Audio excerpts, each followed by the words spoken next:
Benvenuti al Meteo. Non cambia il tempo sulle nostre regioni, la situazione sarà sostanzialmente la stessa con un tempo variabile, specie sui settori alpini.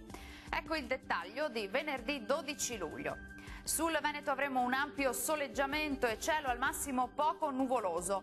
Dal pomeriggio sarà possibile qualche veloce temporale sui monti che localmente potrà bagnare anche le pianure circostanti.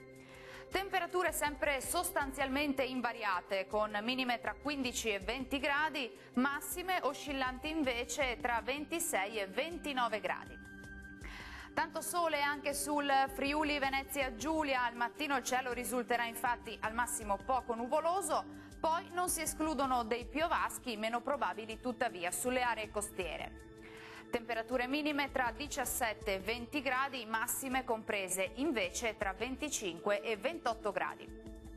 Uno sguardo infine al Trentino Alto Adige, dove sole sarà protagonista al mattino. Col passare delle ore saranno possibili occasionali acquazzoni un po' su tutta la nostra regione, come ci mostra la grafica.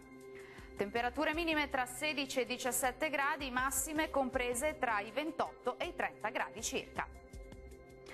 Bene, dal Meteo di Antenna 3 è tutto, vi do appuntamento al prossimo aggiornamento. Arrivederci.